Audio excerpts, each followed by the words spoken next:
Good afternoon. On behalf of the Global Interdependence Center, welcome to today's executive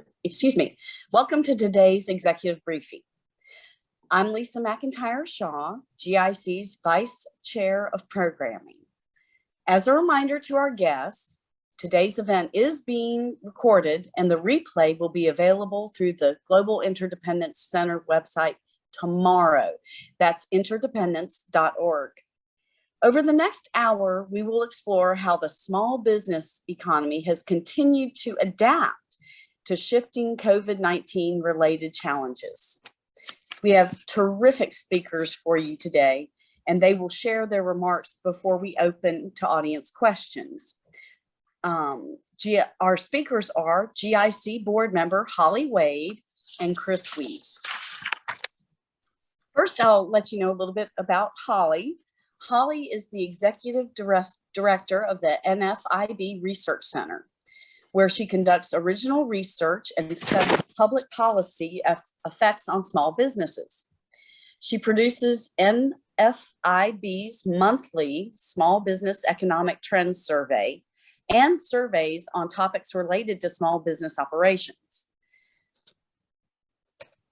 Holly is also a member of the board of directors of the National Association for Business Economics. She has an undergraduate degree in political science and sociology from the University of Washington and a master's in public policy from the University of Denver. Welcome, Holly. And Chris Wheat is the co-president for the JPMorgan Chase Institute. Prior to joining JPMCI, he served as the director of analytics at a financial technology startup, where he led the development of advanced analytics algorithms. He previously was an assistant professor at the MIT Sloan School of Management and at the Center of Urban Entrepreneurship and Economic Development at Rutgers Business School. Chris earned his BSE in Mechanical and Aerospace Engineering from Princeton University, an MS in computer science from Stanford, and an MA in sociology from Harvard University, as well as a PhD in organizational behavior from Harvard. So as you can see, we've got a terrific lineup. So this should be a great session, and we'll start with it will go like this. We'll start with Holly and have her presentation, and then we'll hear from Chris. And after that, we will have the Q&A portion of the event. So with that, I give you Holly Wade. Great, thank you, Lisa. It's wonderful to be with everybody. I'm gonna attempt to share my screen here. I think I can do this reasonably. I think this would be like a no-brainer, having done this a million times, but you never know. Okay, so here we go. Let's see. I think.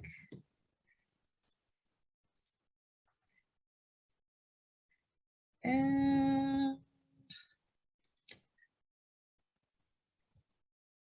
okay, well, we will just go with this, and I'm just going to go through a few slides. This is of NFIB's monthly economic trends survey. And we conduct this survey every month. It's a random sample of NFIB members. And we've been producing this survey regularly since 1974. So thankfully, we've captured the last time that small businesses were challenged by inflation issues, as they are right now. And we're looking right now at the Small Business Optimism Index. The index is of 10 questions within our survey. And as shown on this slide, the index has declined every month since the beginning of the year. It recently declined in March again, predominantly due to their outlook on business conditions, which is largely related to how they view business conditions going forward in the next 6 months, if they think that it will be worse or better. And a lot of that in talking to small business owners is related to staffing shortages and inflation challenges of inputs into their business, and then also navigating how to absorb those costs primarily through increasing prices in their business. But this is the question on outlook for general business conditions. Again, it was a huge drop, 14-point drop in the last month. But this is also the lowest level that we have seen in the 48-year history of the survey. So small business owners, generally speaking, don't see the next 6 months as favorable as far as business conditions, and are not seeing any kind of relief in the near future or in the near term related to this. And then one of the big pressures, as seen in this slide, this is asking our members, small business owners, about whether they increase prices in the last 3 months. Those who increased minus those who lowered. Virtually no one is lowering prices at the moment. Everybody's increasing prices, and that again hit a 48-year high level this last month in March. So we're seeing small business owners having to increase prices. Within this question, that we also ask the level of increase, or the percent that they're increasing their prices of their goods and service. And many of them, higher levels than we've seen in a very long time, are increasing prices upwards of 10% or more over the last quarter. A lot of this still has to do with those supply chain disruptions, but also related to fuel costs. So another survey that's solely focused on inflation, we will be releasing next week. And in that survey, there are many questions related to fuel costs, which is causing a lot of price pressures for small business owners. But looking here, the supply chain disruptions, not seeing much relief here for small business owners. The last time we asked this was in March in our COVID survey, that we've regularly asked the question since June, where we saw some pickup in those experiencing supply chain disruptions. But since September, it's been relatively stable, no relief yet as far as those supply chain disruptions that they're experiencing getting any better. About half are saying that the impact is significant to their business. And unfortunately, a lot of the supply chain disruptions and the staffing shortages that small business owners are experiencing are causing lost sales opportunities. So the follow-up question to this, and also for labor shortages, are what is the impact on loss of sales opportunities? And many are saying it's significant. And so that is certainly adding to the frustration of many small business owners are not being able to take advantage, full advantage of consumer spending and the demand of their product and service. And then looking forward in the next 3 months, planned price increases. Again, we're at historic level highs. So as more are increasing prices or having to increase prices, looking in the next quarter, ahead to the next quarter, we're still seeing record level high numbers of business owners anticipating that they will also have to increase prices again. We've known through talking with small business owners that they have increased kind of the frequency of evaluating their product and service as far as pricing and how much they can pass on those costs to consumers. But in the immediate term, they're having to absorb those costs through their earnings, which is a pressure point for small business owners, since that is the primary source of financing for their business, but also the owner's salary coming from earnings too. And so a lot of moving parts for small business owners. We ask about their single most important problem related to operating their business. And we haven't seen levels this high related to inflation. 31% are saying that it's their most important problem. This is the highest level since 1981. So have to go back that far to see any levels nearing what we're seeing now. Interestingly, for most business owners, they didn't experience that back then, decades ago. So this is all very new to them in facing some of these challenges. And as I mentioned, for inflationary pressures, for the immediate,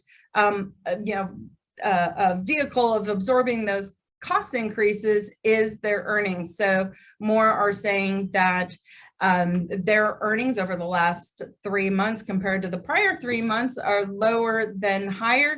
And this likely has to do with a lot of that absorbing increased costs of inventory and supplies. And then on the staffing, the labor shortage side of things, job creation plans still at very elevated levels. Small business owners have eased up a little bit on saying that they plan on increasing their workforce, but still, as you can see here from the last data point in blue and the dashed line, I should have mentioned this at the beginning, the dashed line is showing where we are currently looking backwards. And so still at high levels there, and for those with unfilled job openings, still at very elevated levels. So these are the two biggest problems right now facing small business owners is the staffing shortage and inflation. And my last slide is looking at regular borrowers, and we're seeing a bit of an uptick here with the number of, or the percent saying that they're borrowing at least every 3 months, once every 3 months, but still at relatively low levels, likely having to do with still having funding from either the Economic Injury Disaster Loan Program through the SBA, but also the Employee Retention Tax Credit or the PPP loan that helped support them. So with that, I will end there and just wanted to give everybody a kind of an overview, preview of the data that we collect of our members. Thank you, Holly. It's a lot of data. Yes. And so many questions, so much data, so many questions, so little time. But thank you very much. We look forward to circling back with you when we go to the question and answer session. So next we'll hear from Chris. If you will join us now to give us your brief presentation, that would be fantastic. So please welcome Chris Sweet. Thank you. I'm also going to try to screen share here and hope that I have not forgotten how to do that. I love giving presentations with Holly. We get to do this a fair amount. We used to do it in person all the time because so many questions is exactly right. There's so many questions that you are directly asking business owners that I think people don't have a line of sight into as a population. We have our lens, which I always find to be complementary. And this is part of why I like doing these talks together. I don't get to ask anything directly of any of our businesses, but we do have really great data on at least one part of what we think is an important lens on how small businesses are doing through having access to their financial data. So this is a slide I usually use to give an overview of everything the JPMorgan Chase Institute does. Today, I'm going to do a more narrow task just to orient you to how we approach understanding small businesses and what it is that we would have to tell you about them. So our bread and butter is using de-identified data from our customers to inform financial outcomes for households, small businesses, markets, and economies. The data that we have and that we've mostly been doing research on for the last 6 or 7 years has been from our deposit clients. So think people that own a business and sort of went through the effort to open a checking or savings account with a bank like Chase. Many of them are very small businesses, but in some sense they are representative of, let's call it, the 30 million businesses that often are cited as kind of like the diversity of all the businesses in the US, right? They include many non-employers, many micro-employers, and some employers. And so just to orient you a little bit to what we're talking about. But in some sense, I feel like these are really, really important segment of businesses and really reflect, if your neighbor is a business owner, it might well be your neighbor that we're talking about to understand. most of what I want to do today is really, again, just try to orient a little bit about some basic intuition about the finances as we see them for that kind of business. Again, like those, approximately one in 10 people who own a business in the US. I partly want to focus on some of the research that we had done before the pandemic. Our research for the kind of data that it is goes back a fairly long ways. So our lens goes back to about 2012. Again, is one of the reasons I appreciate doing work with Holly. They have this wonderful data series that goes back to give this long time context. So as we've been trying to look at things like business cycles and inflation, as we have recently been doing, it's really helpful to have that as context. But what I'm showing you now is, let's just say before the current economic moment. So back to 2013, 2014, even 2012, just again, orienting around sort of like what is the typical kind of financial situation that we see for businesses. These charts are broken out by race and gender of the owner, but in some sense, the first thing that I would hope that folks would absorb is like how small many small businesses are.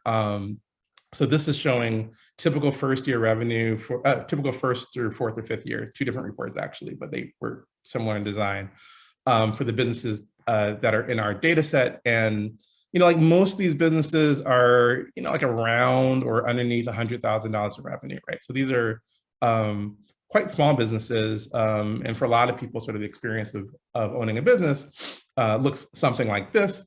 And it's, for me, really helpful to remind folks that that is a very common experience for a small business owner. Notably, as small as businesses are in general, they are even smaller when you consider businesses that have Black owners, Hispanic owners, or women owners here, where you're seeing, 2/3 or even a half of the revenue of Black businesses coming in and around a half the revenue of white-owned businesses, female-owned businesses coming in at around 2/3 the revenue of their counterparts. So small and smaller is kind of like takeaway one.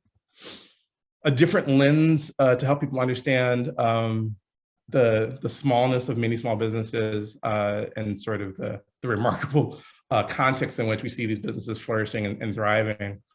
One of the things that we've spent a lot of time focusing on, because it is helpful for understanding a lot of the downstream outcomes, is the cash on hand that businesses work with.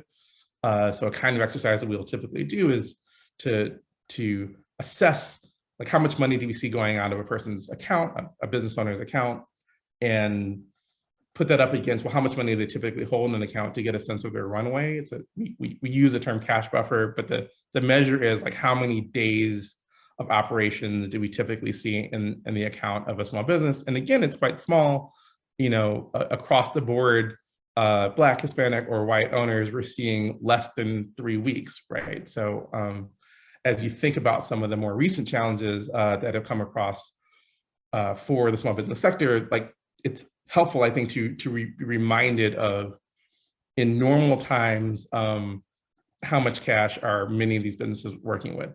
This, of course, doesn't reflect credit, which some small businesses have. But again, when you're a business that is this small, the credit picture can be quite intertwined with personal credit and things like that. So small and then smaller again, where we see Black and Hispanic business owners having quite a bit less, more like 2 weeks rather than 3 weeks as compared to white business owners. And on the right, kind of the same idea, some earlier work we had done just to understand sort of geographically, like at a micro level, what does that mean? This map presumes some knowledge of the geography of Chicago, which I know well, having been up there. But in the neighborhoods you see in the southern part of the map, those are largely sort of predominantly Black and Hispanic neighborhoods to the west. Again, you're seeing that much lower kind of cash buffer as compared to the green areas in the northern part of Chicago, where you have a more predominantly white neighborhoods. So again, kind of small and then smaller. So that was a little bit of the before context. And one of the reasons, again, I talk about that a lot is from the point of view of what's happened to small business finances. I think there are really important sort of shifts that are happening in the last few years since COVID. Some of them are incredibly pointed, like right around March and April of 2020. And you can see that a little bit here. The pointedness of that and then the recovery that happened after that, I think, belies some of the longer term shifts. and it's easiest for me to understand in the context of sort of, again, the smallness of businesses to begin with. So this chart is from a report that wasn't really talking about this, but it was a chart that I could use to illustrate this point. We had done some research on the effect of PPP, and this was like a setup chart for that. But one of the things I found helpful about having done this is because a relatively recent view on what's happened to revenues, expenses, and cash balances for small business through the pandemic. And in, between that March and May 2020 left part of this graph, you can see that really pointed effect. I think at this point, no surprise to anybody that stuff closed down. Small businesses weren't able to sell product. I don't think that's a giant surprise. Like large businesses, for the most part, weren't able to sell a whole lot of product. So to see that dip in revenues and sales, it's not like that surprising. I think what is more interesting is two other things on this chart from lots of other data sources that you would see. And I think they're answering the question correctly. It really was a surprisingly robust, like real time to those of us who are watching the economy, recovery of overall spending. So not small businesses, but just in general. If I had shown a version of this chart, which is just like overall business revenues, like retail spending, you'd see that by, January of 2021 or so, you'd see that back to level, and then you'd actually see it go up quite a bit. So there has been like material spending growth, in many cases attributed to sort of policy action, right? Not so for small businesses, right? Like even through, the right side of this chart, which is August 2021, for the typical business, we're still seeing depressed revenue. So I think that's like one of those things that's a little bit hard to see when you see the macro picture, that the recovery, I think, has been more challenging for small businesses.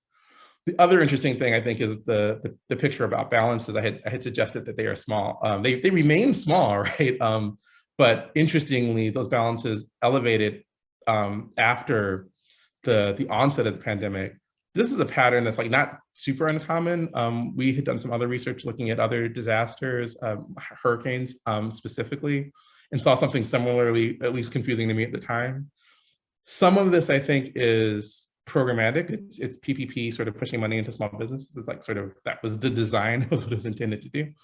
But some of it, I think, reflects the interest of business owners to see what is going to happen next and to sort of like manage their cash carefully, anticipating like perhaps some of the supply chain challenges that Holly talked about, some of the concerns about inflation, right? Like it is a reasonable thing to do if you're working on a relatively small cash buffer, perhaps to hold on to a little bit to figure out what you're going to do next. And so in some sense, like I find helpful and integrative to see both like, how are you feeling about the economy as you answer a survey question, and like, what are you doing financially? And here it seems that small businesses are perhaps reasonably holding on to not a lot of cash, just like 25% more than the relatively low levels they've been before the pandemic. The last thing that I wanted to say, and this is a little bit the counterpoint to the last chart, this actually isn't small business data. This is data that we get from our lens on card spending. So just think of this as like retail and services spending more broadly at all kinds of sizes of business. Again, there's a couple of things to take away from this chart. It's distinguishing online and offline spend for larger and smaller retailers. And so the labels here are kind of getting a specific distinction that we drew. The dashed lines are are larger retailers. This is all in the city of New York, but I think this picture will look similar for other cities. And the solid line is kind of everybody else, so smaller retailers, though some of those are a little bit larger. The blue is online and the orange is offline. And so the big takeaway here is that right as the pandemic sort of took shape and sort of people were really kind of just adjusting to this. So look, April, March 2020, we see this huge shift in sort of the relative number of dollars being spent at a bunch of categories that are not like small and offline. So think like smaller in-person transactions. Somebody's going into a store and they're buying something with a card. All of these are sort of like compared to that, like how much of a swing did we see away from that? And there's a very pointed swing toward online and larger firms. It was really big, and then it backed off, but it didn't back all the way off, right? And so like this is part of what we're paying attention to and trying to understand, like it's true that it's not as bad as it looked in April or May or June of 2020 in terms of like how much of those dollars maybe have pushed away toward large, well-known, I won't name them specifically, sort of online retailers, right? I don't know, we buy stuff. We have, my laptop is sitting on a box from one of those online retailers right now. So yes, there's like a lot of that activity and it sort of has pulled back. But if you like ignore the middle of this chart, you still see what is probably a trend line that goes a little bit to the left of this chart. And we're wondering how much it goes to the right in terms of a behavioral shift, perhaps, as people got more used to maybe not going down the street to their local retailer, but maybe buying something online and kind of picked up those habits. So again, those are like the sort of 4 context points about what things look like before and how we are seeing things change in more recent years that I wanted to share.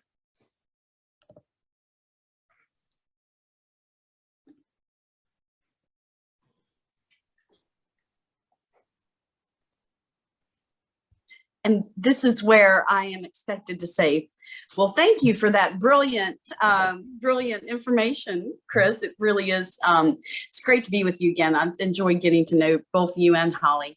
And we'll start our Q&A portion now.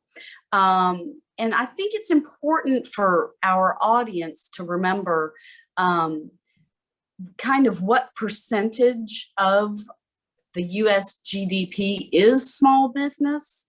Would either one of you want to just kind of comment on just putting it in context? You know, the number you mentioned a number earlier in your comments that I thought was pretty significant when I thought of 30 million. Maybe just a quick context of what is a small business and how many people are employed. What percentage of Americans work for a small business? Sure. So about 6, it's interesting because there's a lot of discussion about what a small business is, how you define it, if you're looking at those who are just with any business income at all, if that's part of this population. But generally speaking, you know, the SBA defines a small business as those under 500 employees. That's virtually every business out there. So it's, you know, 99.9% of businesses are small. There's roughly 6 million employer businesses, small employer businesses. And then the remainder are about 24 million are non-employer businesses. And probably somewhere around 18 million of those are non-employer businesses whose primary business or primary income is that business.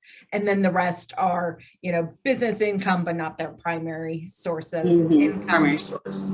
And for employment, it's a bit less than half of all employees work in a small firm. So I believe now it's declined a bit over the last few decades, but I believe it's roughly 44% of employees work for a small business. But they do, because of the dynamic nature of small firms, they do create most or more than large firms of new jobs, net new jobs out there come from the small business sector, and primarily because they're dynamic. A lot of small businesses start, a lot of them close for a variety of reasons. So that dynamic nature of small firms is producing those net new jobs. And interestingly, the census has this program talking about new business formation or business formation statistics. It is absolutely fascinating in looking at the high levels or the increase of business formations over the last 2 years. So if anybody's interested in business formations and what that's looking and how that looks, Census has a great program on that. But that's a basic overview. If Chris has anything to add that I missed. Oh, you got all the talking points. Particularly the creation one, I think, is one that people have been paying attention to Phil for a while, right? That so much of the it's just not that static view of at any particular moment in time, but like the new, right, like those new small businesses are really driving a lot of the allocation of economic activity to the new thing, right, which is so critical to the U.S. economy and to the global economy, for that matter. When I think of the fact that, and I apologize, as is often in the background, my dog Sparky says, "Hello world, I'm here." But so I apologize for that disruption. But I think it's very interesting when you look at how many people are affected by small businesses and how nimble small businesses can be made. And, you know, crisis creates opportunity. So I think, you know, the percentage of new businesses opening to answer a need for pandemic, a kind of a pandemic response. Well, hey, nobody's delivering booze to houses. You know, people can't go in liquor stores. Let's do that. And some states allowed that kind of thing. So I think it's very interesting, the types of business and so forth.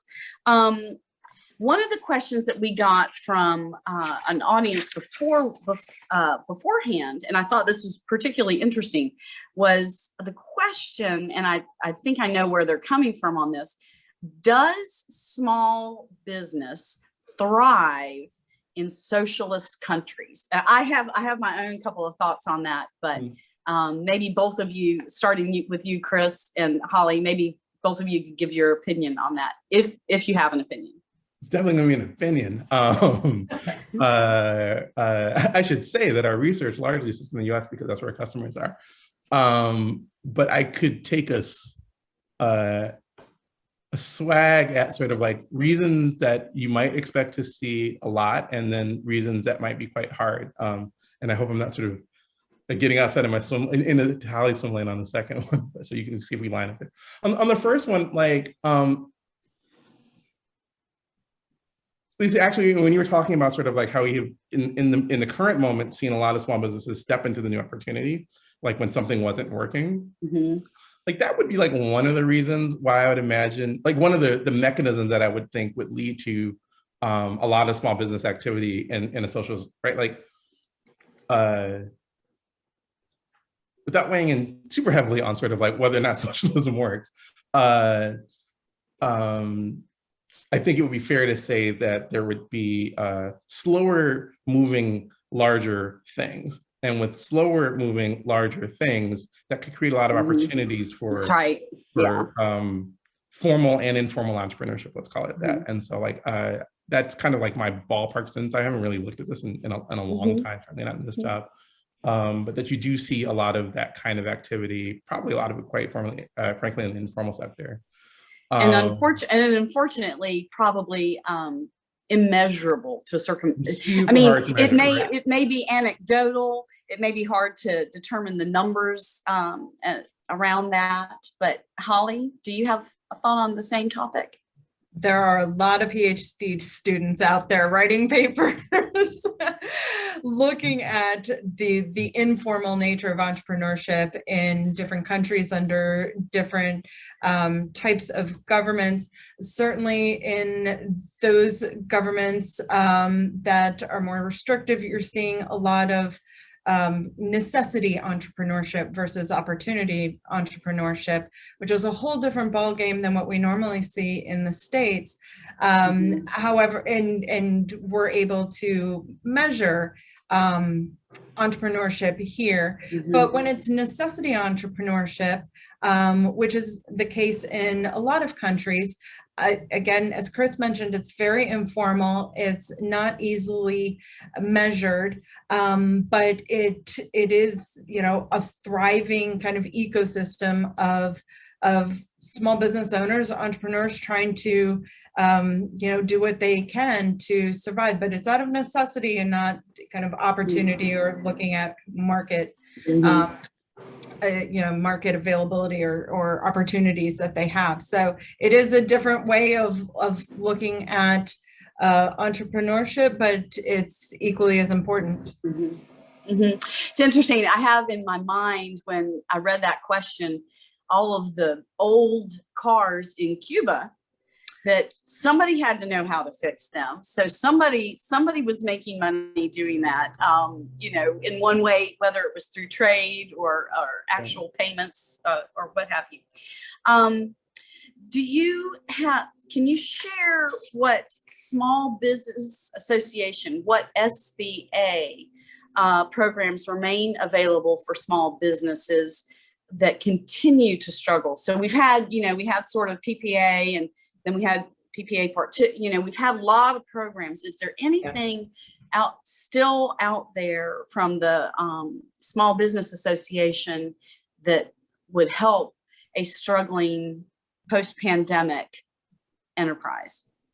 Sure. So a lot of those kind of grants, availability of financing are on a local level now. So PPP, that Paycheck Protection Program, is over. The Economic Injury Disaster Loan Program through the SBA is over. The one program that's still available, because it's retroactive, you can take advantage of it retroactively, is the Employee Retention Tax Credit. It did end earlier than it was previously designed. So it did end at the end of the third quarter of 2021. But if you qualify through 2020 or 2021 up to the third quarter, if you qualify, you still can take advantage of it retroactively. It's a bit of a mind twist to figure out how to amend your tax filings to take advantage of it. But if you do believe that you do qualify, it is absolutely well worth the time and effort to look through the IRS guidance and their fact sheet to figure it out, because it can be worth a lot of money for those who qualify. So that's the one that's still widely available, but it's retroactive if you qualify for those. And it's for people who kept employees on at their own profitability cost, so to speak, that they can get a credit for that. Yes. So it's up to, I believe it's, if you qualify for the whole program for an employee, it's up to $26,000 per employee. And that's a lot of money. It is a lot of money. And so for those more labor intensive businesses that saw a revenue decrease, because you're comparing 2019 to 2020 or 2021 revenues. But if you experience a decrease in revenues, check out that program and see if you qualify, because it can be very helpful for small employer businesses. Unfortunately, it's only available for small employer businesses, not non-employer businesses, but that is still available. Okay, that is very good news for our audience to hear. And I do need to remind today's attendees that you can ask a question in the, if you enter your question above on the questions tab, it will pop up and let me know that you have a question if anybody in the audience has that. So Chris, let me ask you, how do you, I'll ask Chris first and then come back to you, Holly. How do you view the medium term impact? And by medium term, I mean kind of 2022, this year and possibly into next. What is the impact from a more flexible in-office requirement? How does that impact small businesses? Does it impact them more or less? I would think, our firm, for example, we have 7 employees. And one of the things that, because we were essential workers, we continued to stay working throughout the pandemic. However, we had some equipment costs. To make sure everybody could work from home if they were sick or were exposed to COVID. I'm certainly not going to get in the nickel dimes of, hand sanitizer and masks, but what do you think are the midterm effects of that kind of trend of that flexibility? That's an interesting question. Like, I do think, a little bit across the board, like the short-term effects. I'm sort of not answering your question before I try to answer your question. Were like relatively harder for small businesses because it's harder to spread those costs out, right? So there's some fixed costs, and if you're a larger business, you can spread it out over people, right? So my rent didn't end. On the other hand, I think, again, small businesses are more flexible. I'm trying to thread together 8 threads here on sort of like the labor market, right? But it has been difficult for small businesses to attract employees, for everybody, but in particular, it's been a very front of mind issue for small businesses, which we know thanks to Holly's work, among other things, right? But like principally, I think because of that survey. And it's a place where small businesses might be a little bit more flexible than some of their larger competitors, where I think for one reason or another, the larger firms, I think, are more likely to be imposing or to take a perspective on in-office being, like, we have a whole bunch of systems that are built around people being in office at larger firms that may be less true for a newer, smaller, more flexible firm. So in the medium term, like, I don't know that doesn't start to balance it out. Some probably coming down from a place of, but you still have to pay the cost, and you're still having a hard time sort of laying it out. Yeah. So the outlook actually may be better in 2024 than it was in 2021 in terms of managing that kind of return to office. And like I said, in the midst of the pandemic, our rent didn't go down, but it didn't, since we were working in our office space, I didn't think about it until I thought about the fact that for 2 years, we didn't have client visits in the office. Why else do you have a beautiful office? I mean, for your own pleasure, you have it so that your clients will, and prospective clients will come in and see how you work, how the sausage is made, so to speak. But I think another question, I am wondering about how, and I don't know if either one of you might want to bring up one of your charts about this, but it's very ironic that we have this inflation, costs are going up, and at the same time we see now hiring signs. A lot of times when we're having inflation going up, yes, jobs are out there, but people are filling them. And I know that before the pandemic ended, when people were surveyed, asked about, would you return to work now that you've been working at home? Would you return to work or consider changing jobs if you were required to go back into the office full time? And at first, at the beginning of the pandemic, people were like, oh no, I'm out. I'm never going back in the office. Now that quit rate, so to speak, has come down. Do you think, what is the answer to how can small business people attract good employees? Are they, and I'm not asking you to, give me a magic pill, but maybe you and Holly, either one of you, have a thought on, here we are in an inflationary environment with essentially a labor shortage in a lot of ways. And does that affect small business more or less, or what can small business do to kind of navigate through that? I think one of the big issues for small firms is, unfortunately, they are likely more impacted than larger firms because they have limited resources to absorb some of those staffing shortages that might be available to a larger business, as far as automating different processes, things like that. And having more people work on trying to adjust business operations.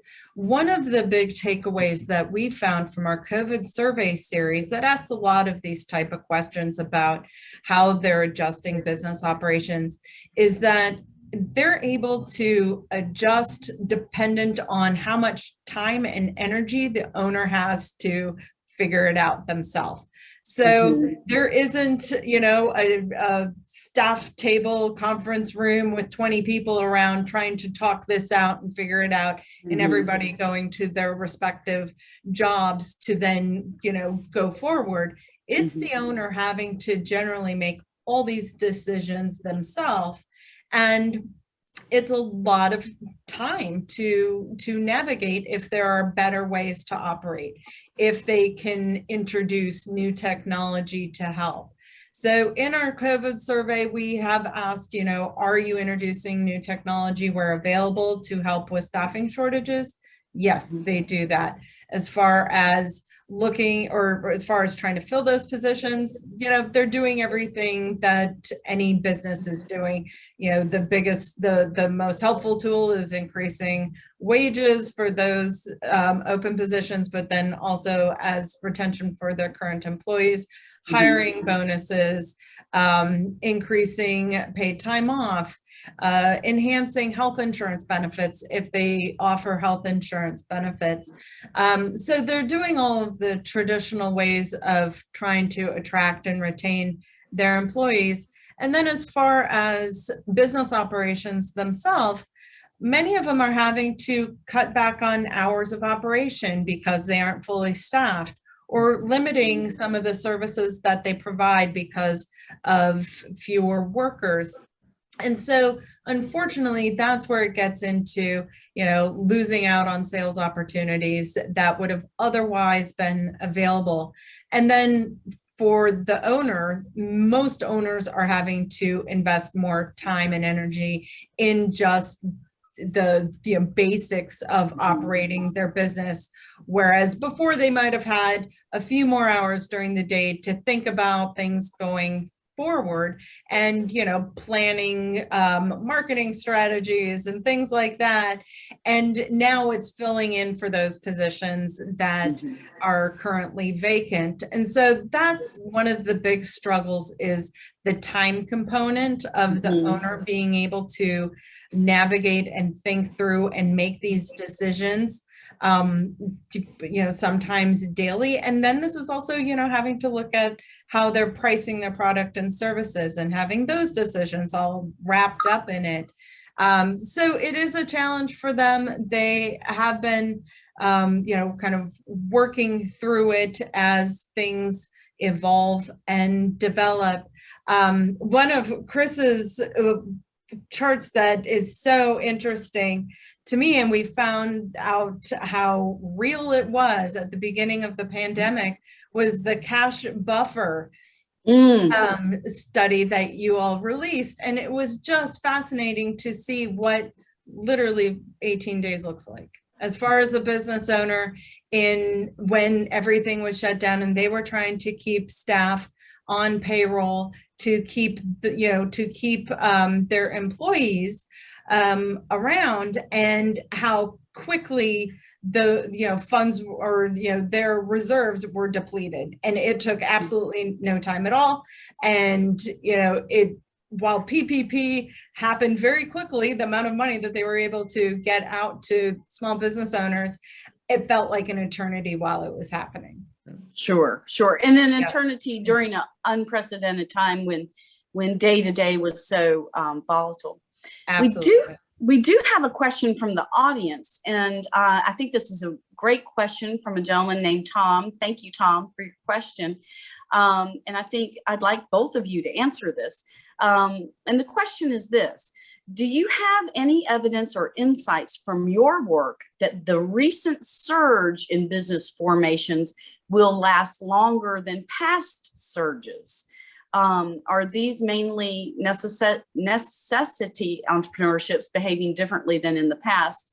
And if so, when will we be likely to drop off?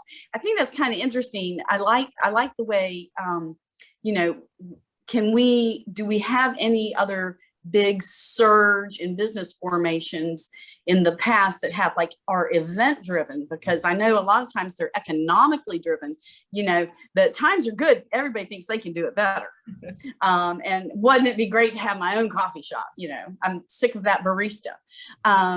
But then you come when in a crisis, and I wouldn't call this a crisis, but during Prohibition, there was a lot of crisis going on and people creating, there was a surge in businesses forming, whether we liked it or not. So I think that Tom has an excellent question about this particular surge.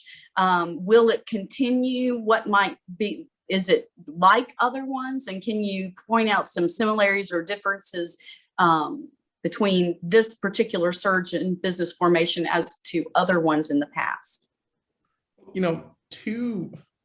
I'm going to answer the parts of that I think. There are two things that I took away from what I saw from the excellent work done by other people on this. Give credit to John Hausbringer and his colleagues for doing that work.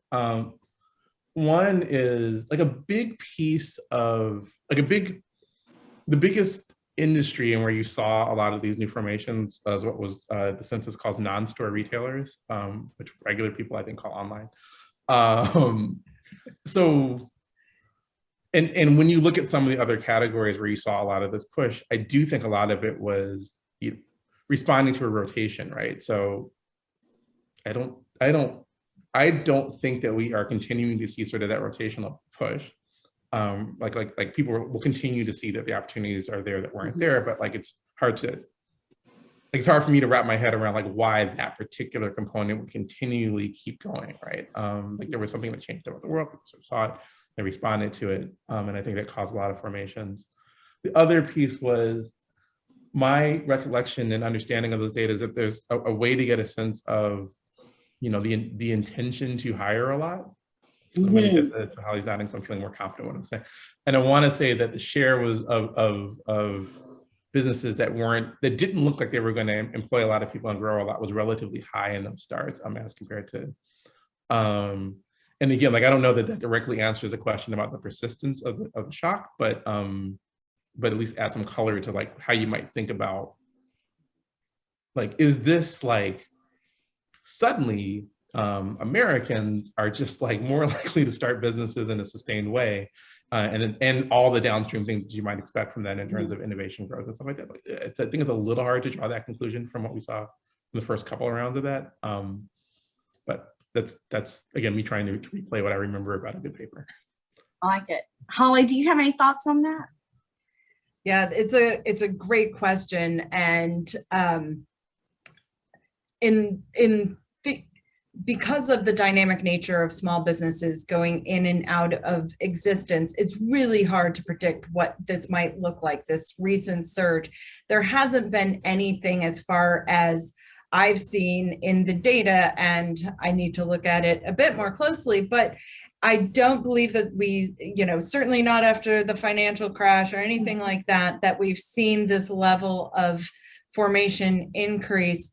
That, as Chris was saying, those high propensity businesses that are likely to continue to be employers, there was an increased level of those, but for the most part, they were those non-employer businesses that, outpaced all others.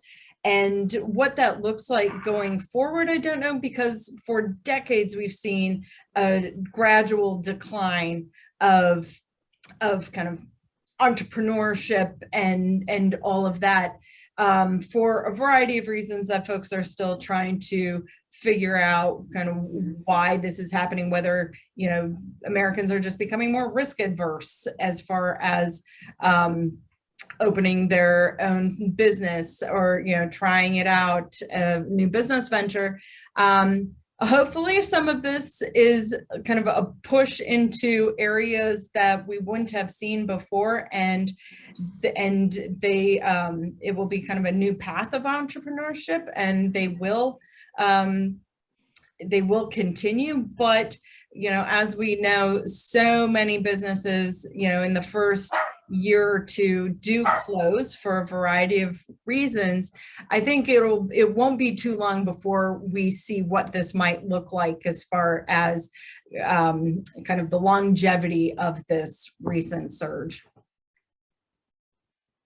Well, and I was just thinking, as you were saying that, it's going to be very interesting to see how people perceive the fact that the government did step in and did create the PPP loans and did recognize the power of small business in America and didn't want them to fail. Will that make people in the future more likely to try a venture? Maybe will they perceive that as a less risky proposition, knowing that there is a precedent that if something dramatic occurs, I may get some assistance, so. Sure. Um, Hopefully we won't have to deal with something to this of this level. nature. That was a Yeah. lot of money going out to the small Lots- business sector. But I do Lot of think, money. Yes. right, like, lot of money. there Absolutely. will be people who started businesses who hadn't started a business before. There are a lot of people who, when they're starting a business, it's not the first time that they've done so, right? Like lots of people start more than one business. And so, yeah, is there a piece, could I tell myself that there was a piece of that, which was like a behavioral shift for some people? Like you turn some non-entrepreneurs into entrepreneurs who are going to stay entrepreneurs. Like, yeah, that's probably true. And, you know, both federal and, I mean, there was a lot of attention gets paid appropriately to like the federal programs around small business support, PPP, EIDL, and otherwise. But there was like a huge amount of local programs too. You know, did we learn anything from that about sort of how to better do that? I'm sure that we did. And, you know, so you might expect some of that to be a little bit more consistent as well. And that is going to be the topic for our next get together. I will have you to talk about that when I can. That is, what have we learned and how is it going to affect us long term? I'm counting on y'all. Gosh, as always, thank you both. This is a very enlightening session. It's given me a lot of food for thought, and I'm sure our other attendees as well. So thank you for giving your time and spending time with us, the Global Interdependence community. And we hope you'll be able to join us for another program soon, or rather, shall I say, as the vice chair of programming, you will be invited again soon. So thank you very much.